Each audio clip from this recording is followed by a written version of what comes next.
Welcome to the Left Independent. I'm Michael, the Left Independent, coming to you from Cleveland, Ohio. And wow, Caligula Drumpf and Couch-fucker Vance just gave Ukrainian dictator Volodymyr Zelensky the scolding of a lifetime, probably the biggest and last one he'll ever get, the way things are going for this clown shoe. But let's go ahead and get to the story. So unless you've been at work or not paying attention, things are not going too well for Ukrainian dictator Volodymyr Zelensky. He had a very tumultuous press briefing with Caligula Drumpf and his assistant vice dictator Couch-fucker Vance. Their mutual boss, Elon Muskrat, was nowhere to be seen. Who knows, maybe Drumpf told him to go keep an eye on his giggling psychopath of a brat.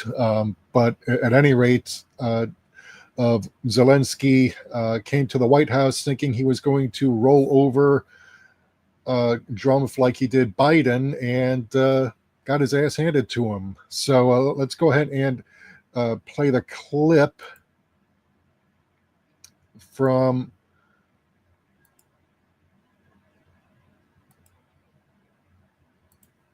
Jamarl Thomas. Now, he was reporting on this a couple of hours ago, but let's go ahead and play the clip here, because this is really very important. It's definitely worth it here. This is Zelensky getting excoriated, talked down to, shouted down by the President of the United States and J.D. Vance, who's trying to communicate to him, dude, we are trying to get peace. You have no cards. You have fundamentally lost. How are you here talking this way to us and acting this way? It is fascinating. About the kind of diplomacy that's going to end the destruction of your country. Yes, but if you are Mr. President, with respect, I think it's disrespectful for you to come to the Oval Office and try to litigate this in front of the American media. Right now, you guys are going around and forcing conscripts to the front lines because you have manpower problems. You should be thanking the president for trying to bring an end to this conflict. Have you ever been to Ukraine that you see the problems we have? I have been to. Come once. I've actually watched and seen the stories, and I know what happens is you bring them on a propaganda tour, Mr. President. Do you disagree that you've had problems bringing people into your military? And do you think that it's respectful to come to the Oval Office of the United States of America and attack the administration that is trying to prevent the destruction of your country? A lot of questions. Let's start from the beginning. Sure. First of all, during the war, everybody has problems. Even you, but you have nice ocean and don't feel now, but you will feel it in the future. God bless. You don't know that. God bless. You don't God know bless. You will not have a war. Don't tell us what we're going to feel. We're trying to solve a problem. Don't tell us what we're going to feel. I'm not telling you. Because you're in no position to dictate that. Remember this. You're in no position to dictate what we're going to feel. We're going to feel very good. Feel influence. We're going to feel very good and very strong. You will feel influence. You're right now not in a very good position. You've allowed yourself to be in a very bad position, and he happens to be right about it. From the very beginning of the war. You're not in a good position. You don't have the cards right now. With us, you start having cards. Right now, you don't. Yeah, you're playing cards. You're playing cards. You're gambling with the lives of millions of people. You're gambling with World War III. You're gambling with World War III. And what you're doing is very disrespectful to the country, this country. It's back to you. Far more than a lot of people said they should have. Have you said thank you once? A lot of times. No, even today. You said thank even you. Today. You went to Pennsylvania and campaigned for the opposition in October. Offer some words of appreciation for the United States of America, the president who's trying to save your country.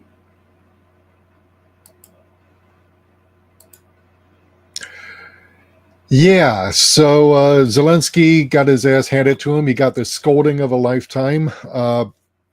Because the previous regime under a senile kitty groper, Joe Biden, basically gave Zelensky carte blanche to do whatever he wanted. He comes to the White House, demands money and weapons. He gets it.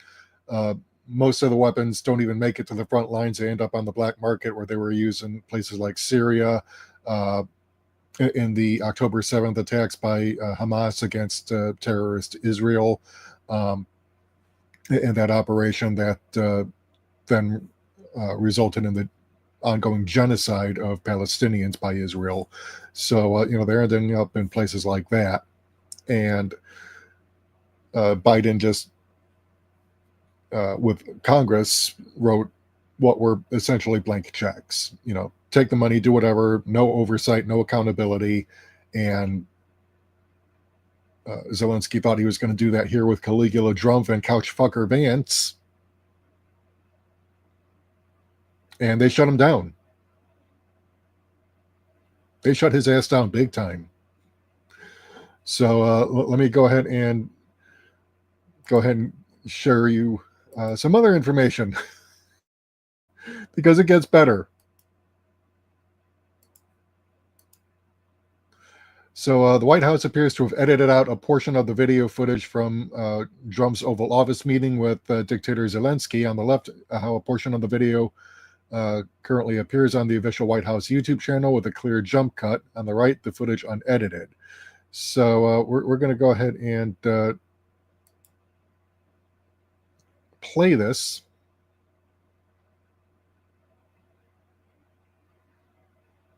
Yes, go ahead, please. If I can just add, yes, in the document there is one of the very important points. If we speak about business and investment, we never had LNG terminals in Ukraine. This document will open. I mean, the next document, but anyway, here we see in the framework we see a really good will for this. LNG terminals for us is very important, and I think for security of European continent. We have the biggest storage, gas storage. We have the biggest in Europe. Yes, and we can use it. Use it for LNG. Use it for LNG, and we will do it. And really, we can help Europe because Europe really helped. President Trump said that they made less support, but they are our friends and they are our very supportive partners. They really gave a lot, Mr. President. They did. They gave a lot, but they gave much less. No. Much less. No. No. Okay. Okay.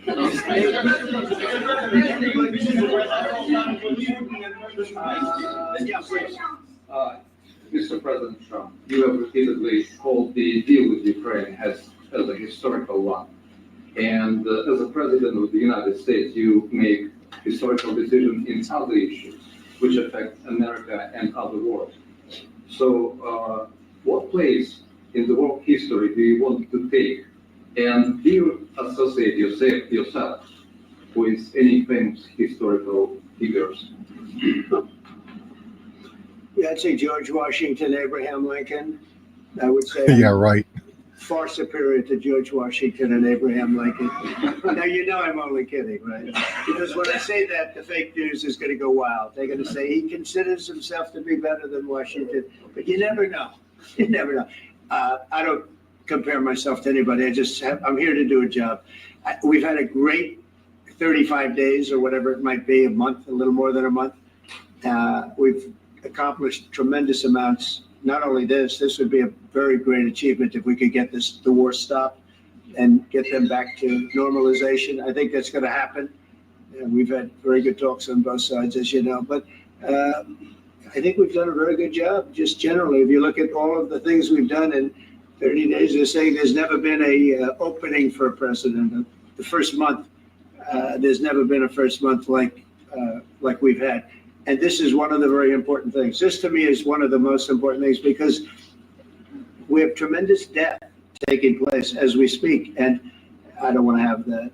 Think of the parents, whether they're in Russia or Ukraine, think of the parents of all these people being killed needlessly. They came to our territory.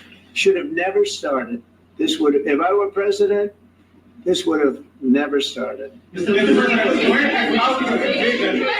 President, will you continue sending military aid to Ukraine after the U.S. signs this agreement with Ukraine? Yeah, we're going to be continuing. President Zelensky, do you feel like the U.S. is on your side, that President Trump is on your side at this moment? What do you think? He wants to know. Yes, go ahead. All right. So, this was supposed to be some kind of gotcha in terms of Caligula Drumpf supposedly editing out stuff from the video that was broadcast on the White House YouTube channel. It really wasn't. And again, I really despise this because I absolutely hate having to defend Caligula Drumpf about anything. But the first 4 years of the Drumpf regime, from 2017 to 2021, was just loaded with articles claiming Trump said this or that, and taking stuff out of context. And unfortunately, he is right about that. But there are things that he does lie about, and try and puff up his own ego. But this is from right before Zelensky started his tirade that got shut down by Drumpf and Couch-fucker Vance. But let me go ahead and show you Caitlin Johnstone's take on this, because I think a lot of people do not really appreciate Caitlin Johnstone. I wish Alexander Mercouris and the Duran would have her on. I wish people like Scott Ritter or Danny Haifong would have her on, because she's a lot more in tune with what's actually going on, because she actually pays attention. Whereas, a lot of these conservative YouTubers, most of whom are just grifters, including the Duran, but that they are good for sharing some information if you can filter out most of the bullshit and get right to the actual stuff. But I'm going to show you Caitlin Johnstone's take on this here.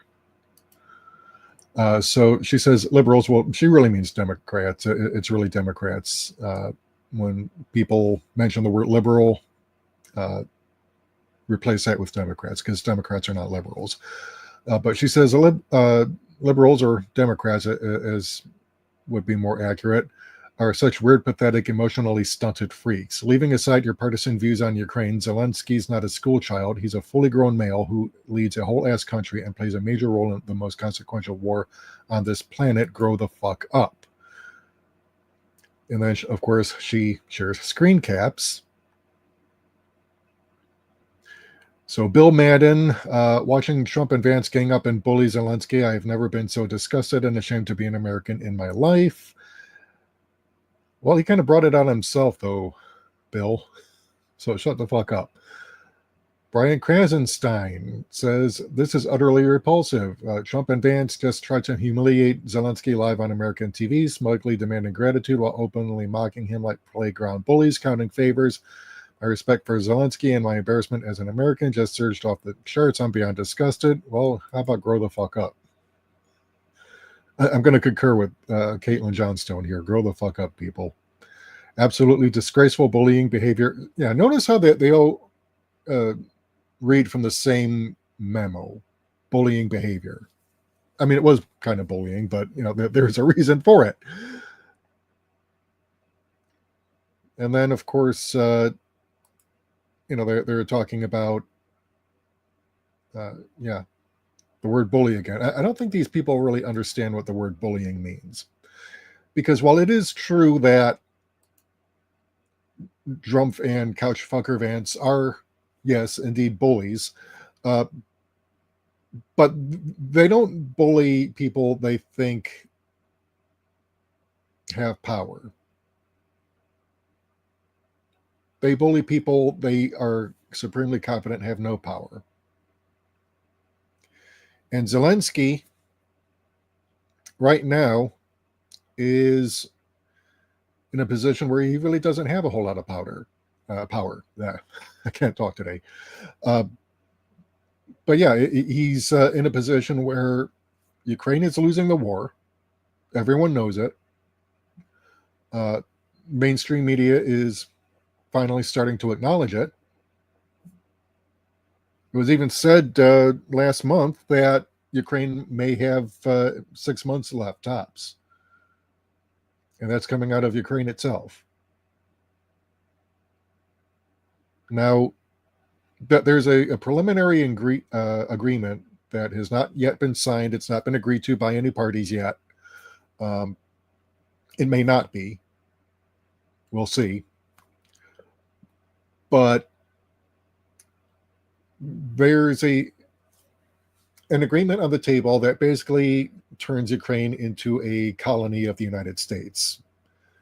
In order to recoup its alleged losses from investing money in weapons and ammunition into Ukraine on a failed and pointless war, the United States wants to recoup all that by taking control of 50% of Ukraine's assets, its resources, exclusive mineral rights that no one else is allowed to take advantage of, not even Russia. And then, of course, maintain a supposed peacekeeping force on Russia's border. Well, Russia's not going to agree to any of this shit. I'm fairly confident in stating that because Russia, first of all, understands what it's like to be humiliated and plundered by the West. It underwent that for a decade or so following the collapse of the Soviet Union in 1991 until Vladimir Putin came to power and began the process of making Russia a sovereign, independent state again. So I don't think that even Russia, after all that's happened, after all the death, all the bloodshed, all the attempts to wipe out Russian speakers in the Donbass regions, all the attacks on civilians in Russia, the assassination attempts, after all that, I don't think Russia would want Ukraine to go through what it did following the collapse of the Soviet Union. And as well, Moscow would be stupid to accept any such deal offered by Caligula Drumpf or Elon Muskrat or his creature, J.D. Vance, that would leave a hostile NATO wannabe on Russia's border with Western soldiers backing it up, plundering its resources, because it's quite obvious that this is basically a version of Minsk II, or Minsk I, I should say, because Minsk was basically an attempt by the United States and Europe to negotiate. It's a ploy to buy time, to give Ukraine more time to rebuild, to rearm, and wage war in the future against Russia, to basically pick up where it left off once Ukraine is re-strengthened. But it's not going to work because Russia is not going to go for it. So let me go ahead and give you the next slide here.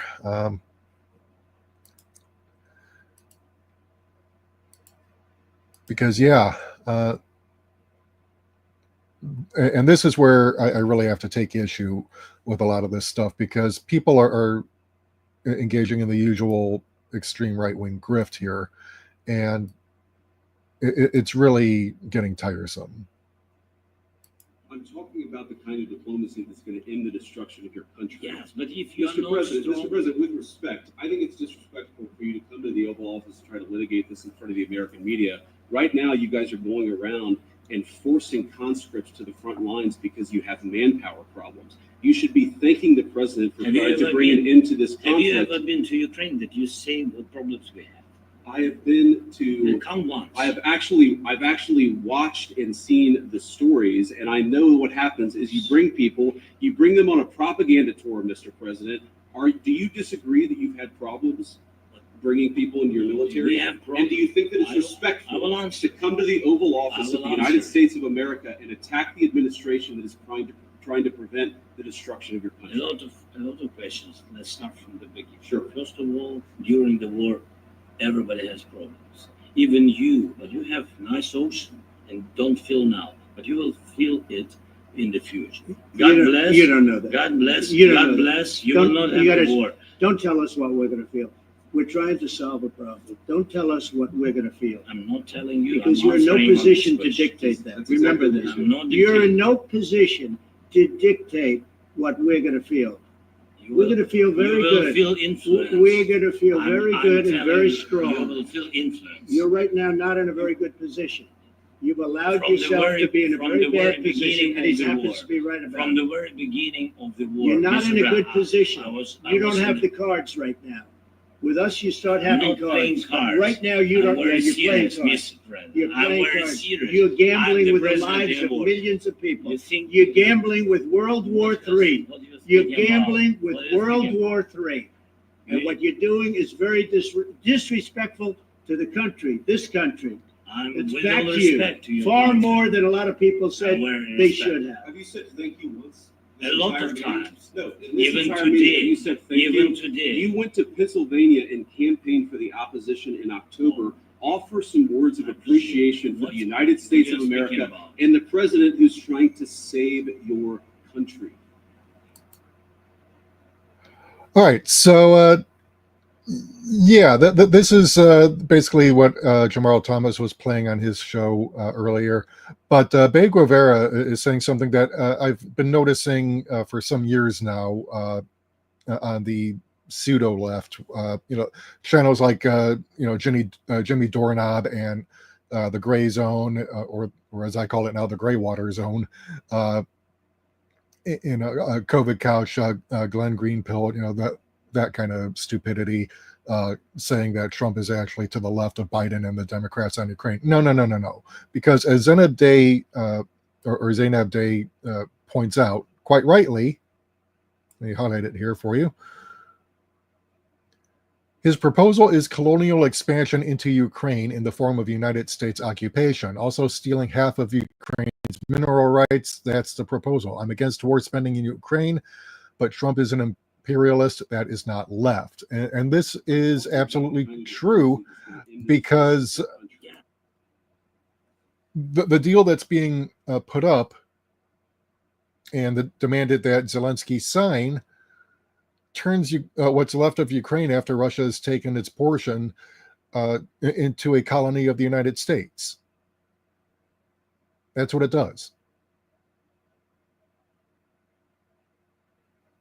If you think that Drumpf and Republicans are even remotely to the left of Democrats on this, you're out of your fucking mind. You're stupid. You're a fucking imbecile. Because Caligula Drumpf and J.D. Vance are fascists. They are fascists. Literal flag-waving, Nazi salute-giving fascists, okay? We all saw Elon Muskrat give the Nazi salute at Trump's inauguration with no pushback from the dictator or his vice dictator. And that is the true chief executive that we have right now. Steve Bannon, who's trying to worm his way back into the White House and push Muskrat out at CPAC, the Conservative Political Action Convention that's held every year, gave the Nazi salute. These are fucking Nazis. They are no way are they to the left of anyone. That doesn't mean that the Democrats are farther to the left. They're not.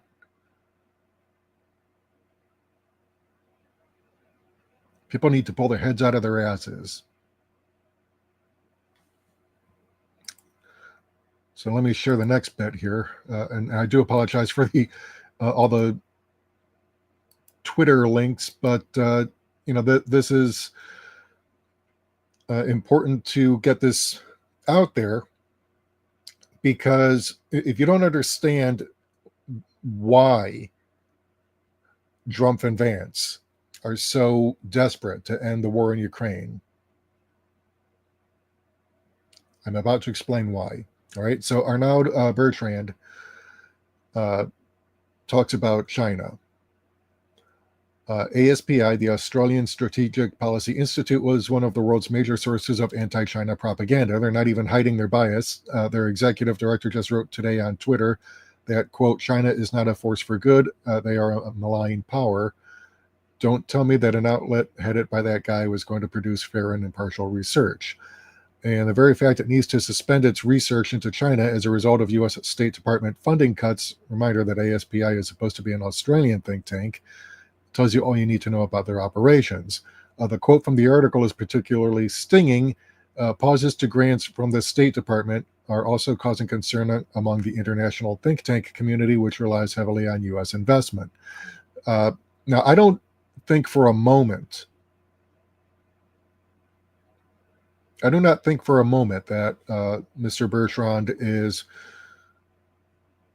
saying that the United States is cutting off think tanks trying to overthrow China and spread anti-China propaganda. It's been pointed out by more eloquent people than I that U.S. aid is simply being folded into the State Department under Marco Rubio's direct control. They're going to resume their anti-China activities. It's just going to happen more directly instead of through this fake aid organization. Because the real story here, contrary to the framing, is that Rubio admits that a reverse Kissinger splitting China and Russia is not achievable. This is in response to Jonathan Cheng saying Marco Rubio told Breitbart Noise exclusively that Caligula Drumpf and his regime are aiming to peel Russia off of China in much the same way former President Richard Nixon during the Cold War peeled China off of the Soviet Union. That's not going to stop them from continuing to try. If you remember, those of you who watched Fucker Carlson's interview with Vladimir Putin, what was it, last year or the year before, where he tried and failed to drive a wedge between Putin and Xi Jinping by planting seeds of doubt. It's not going to happen. Rubio is very reluctantly admitting that it's probably not going to happen, no matter how hard they try. That's not saying that they're giving up. It's only saying that they understand the reality of the situation.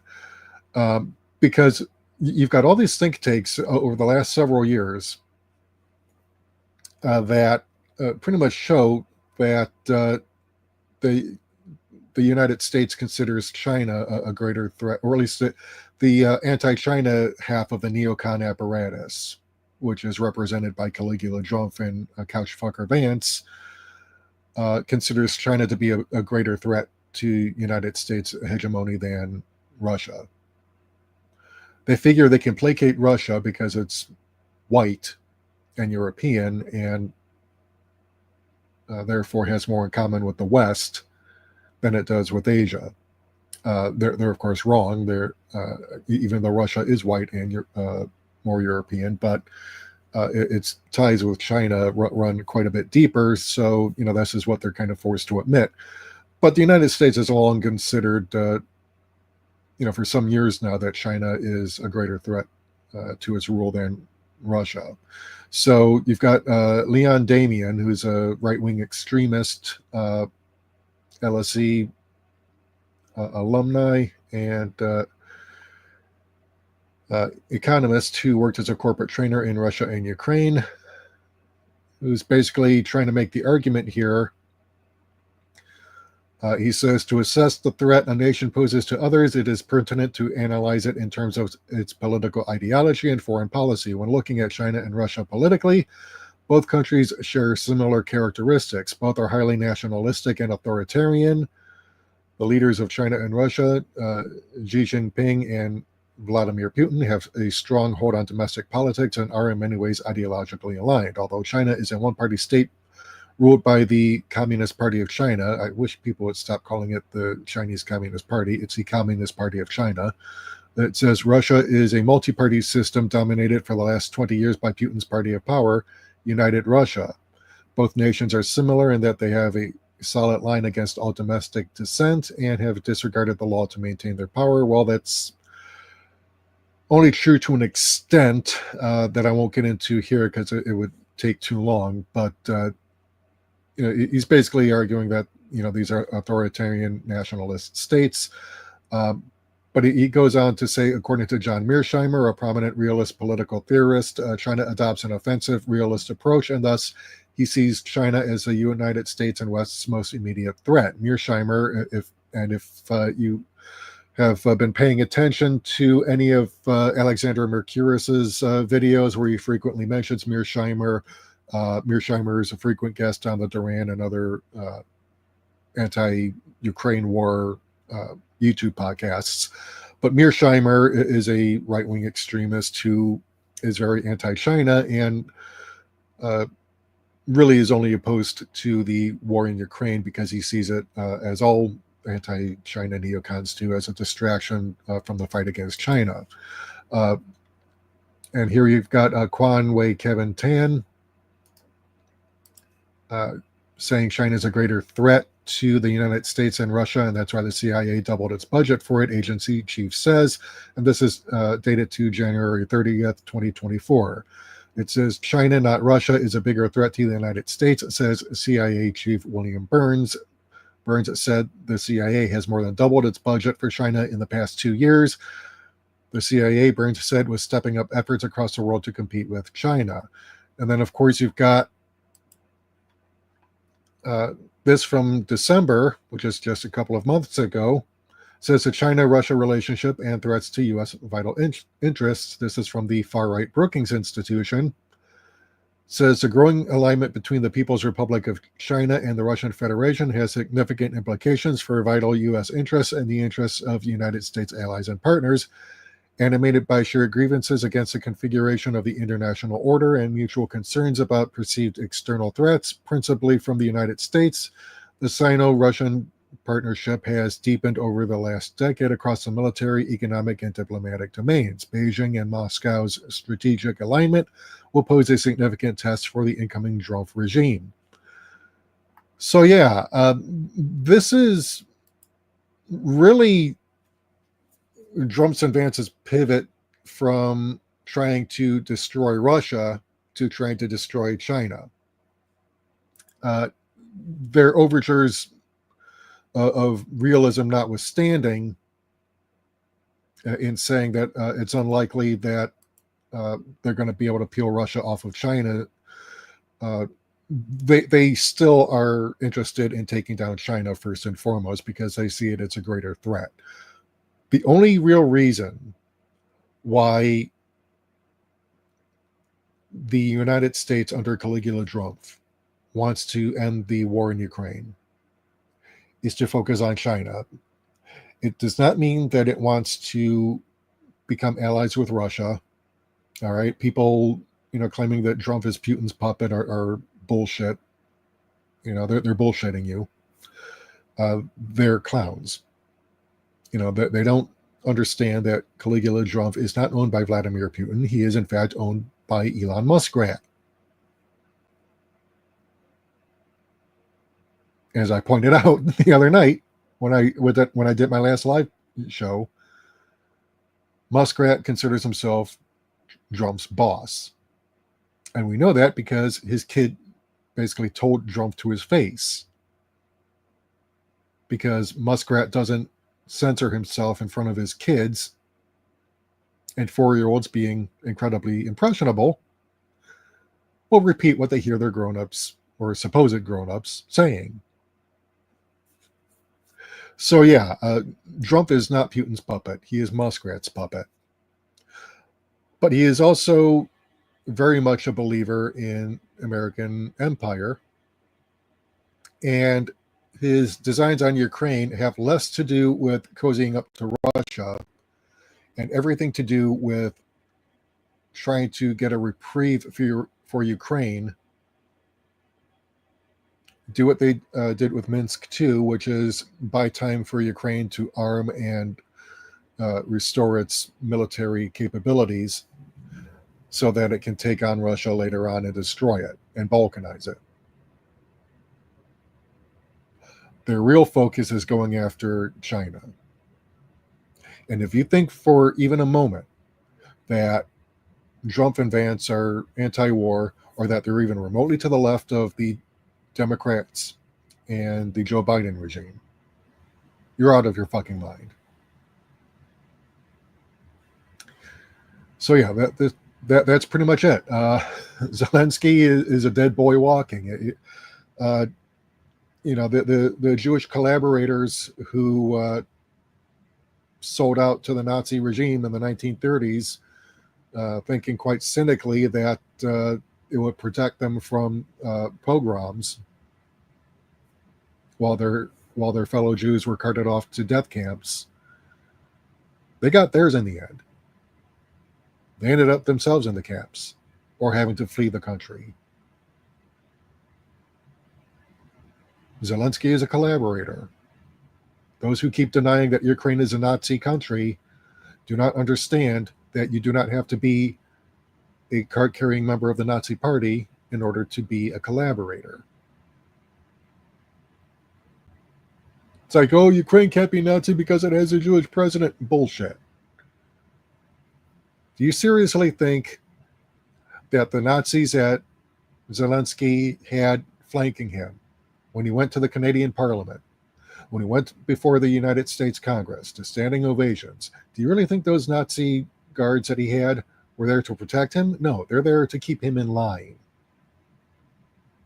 Because whatever intentions Zelensky had of trying to negotiate some kind of peaceful resolution to the problems between Russia and Ukraine when he got elected in 2019, that came to a screeching halt when he got into office and his Nazi handlers showed him exactly what they have planned for him the moment he no longer is useful to them or the moment he steps out of line. And today, Zelensky just demonstrated, possibly for the final time, that he is no longer useful to the Nazi regime in Kiev. It would not surprise me at all. It absolutely would not surprise me if Zelensky's handlers are already deciding what caliber bullet to use to put in the back of his head because he's outlived his usefulness.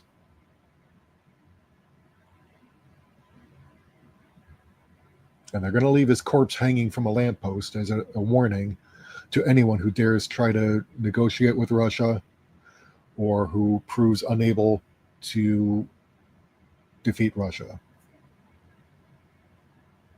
and manipulate the United States into continuing its support.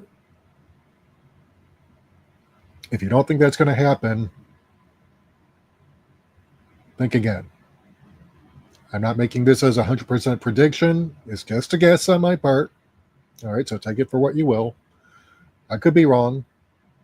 I hope I am. I would like very much for Zelensky to see the inside of a prison cell for the rest of his worthless existence, but I've seen this story play out far too many times. We know what the Russians did eventually to Stepan Bandera. KGB tracked him down and assassinated him in Germany, I think it was, or some Eastern European country where he thought he was safe. Saddam Hussein thought he was going to be the United States' boy in the Middle East. He found out the hard way that his continued existence was irrelevant. Once he was no longer useful, that's when the fix was in. Muammar Gaddafi, even though he was never really a puppet of the United States, but he thought that by trying to unite Africa and create a common African currency, that he could win independence of the African continent from United States and European control. Well, guess what? The United States overthrew him, had him murdered. Because he went from being a loose cannon in Africa to a liability. If you don't think a similar fate awaits Zelensky, I mean, hey, my degree is in history. I am not trying to predict what will happen. I don't have a crystal ball, but I can make reasonable guesses.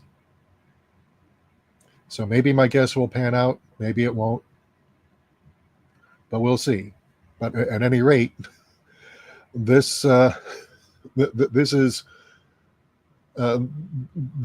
really Drumpf putting on a show, not just for the United States public, but to Moscow, trying to convince Putin that he's done with Zelensky, that he wipes his hands, washes his hands of Zelensky, and Zelensky's on his own. I don't think Moscow is going to go for it.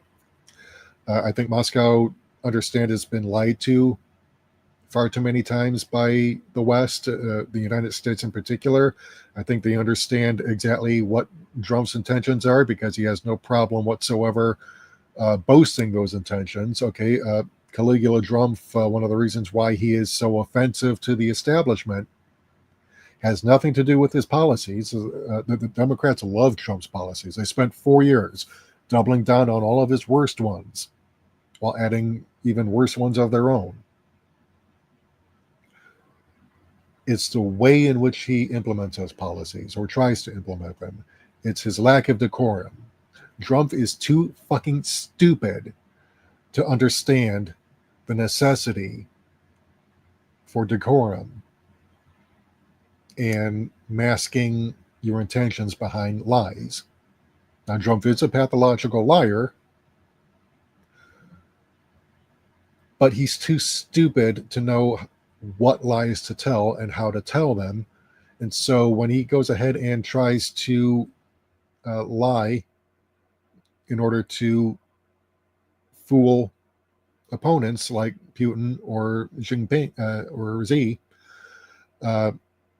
he can't help but blurt the quiet part out loud, because he's too fundamentally stupid to figure out what he should keep quiet and what he shouldn't. And that's what gets him into trouble, because the establishment relies on maintaining pretenses of saying one thing and doing another. Whereas Drumpf, he does what he says he's going to do, or at least tries to do what he says he's going to do. And he's too obvious about it. So I don't think Moscow is fooled for a moment into thinking that Drumpf or Vance want peace. They want to buy time for Ukraine to rebuild and rearm, all at the same time extracting as much profit off of its mineral resources as possible, so that they can maintain a hostile military presence on Russia's border. Just so Russia doesn't get complacent. So anyway, that's my opinion. Let me know what you think in the comments below. I want to hear from you. But in the meantime, this is Michael, the Left Independent, saying good night and good luck.